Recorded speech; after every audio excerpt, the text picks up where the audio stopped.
milaka herritarrok Euskal Herriko lurralde guztietatik etorrita, bakea eta normalizazio politikoa bilatzen dituen prozesu honi bultzada ederra eman diogulako.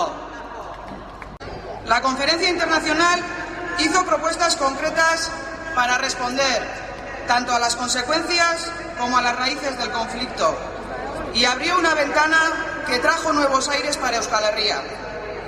Pensamos que son propuestas válidas para promover una solución íntegra, democrática, dialogada y sin vencedores.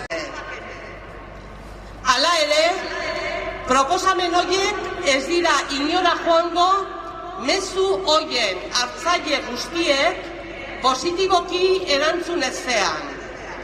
Etak dagoeneko erantzun egin du. Zalantzarik gabe, etaren erabakiak eszenatoki politiko berria sortu du. Gure bizitzan ezagutu ez dugun egoera itxaropentsua ekarriz. Etak berri pozgarria eman die Euskal Herritarrei, bake egoera batera hurbilarazten gaituen berria eskainiz. Baina etaren erabakia eragile eta herritar guztion ardurarako deiada ezin garbiagoa da. Baina eszenatoki politiko berri honetan beste aurrerapauso batzuk emateko aukera zabaldu zaigu. Eta ezin dezakegu aukera historiko hau alferri galdu. Horregatik, Frantziar naiz Espainiar estatuei konfrontazio armatuak hamarkadetan utzitako ondorio lazgarriei aterabiderik emateko lehenbailen etarekin ezer eta mintza daitezen deia egin nahi diegu.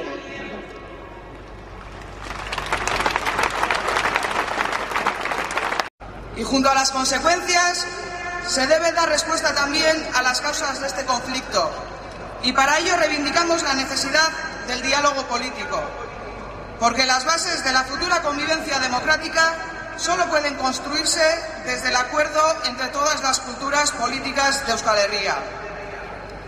Y hoy, desde estas calles de Bilbo, repletas de personas de toda Euskal Herria, los agentes políticos, sindicales y sociales que formamos parte del acuerdo de Gernika, queremos hacer un llamamiento concreto.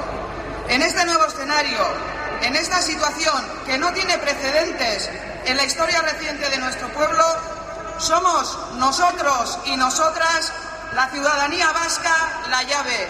Por encima de los estados español y francés, por encima de todos los partidos políticos de Euskal Herria. Somos la única llave de esta nueva situación, la llave decisiva de este nuevo escenario. Arteko konferentzia bake itxaropenari zabaldutako lehioa ez ezik, gu geu ate guztiak ere parez pare zabaldu behar dizkiogu. Zabal ditzagun ateak beraz. Zabal diezaiezkiogun bakearen ateak Euskal Herriari. Zabal diezaiezkiogun erabakitze eskubidearen ateak Euskal Herriari. Y no estamos todos, tenemos que ser más, vamos a ser muchos más, vamos a ser muchas más. Pero si queremos que unos y otros se muevan, debemos empujar con toda nuestra fuerza y vamos a hacerlo. Vamos a empujar para abrir todas las puertas. Es el tiempo de la madurez. Euskal Herria es madura, somos una sociedad madura. Hay que dialogar, hay que construir acuerdos nuevos, hay que hacerlo entre todos y todas. Y lo vamos a hacer, porque la única dueña del futuro de este pueblo es la propia sociedad vasca. Somos nosotros y nosotras, y vamos a decidir sobre nuestro futuro, en paz y en democracia. Vamos a decidir. Gure etorkizuna erabakiko dugu. Bai, gure etorkizuna erabakitzera goaz. Ez izan zalantza.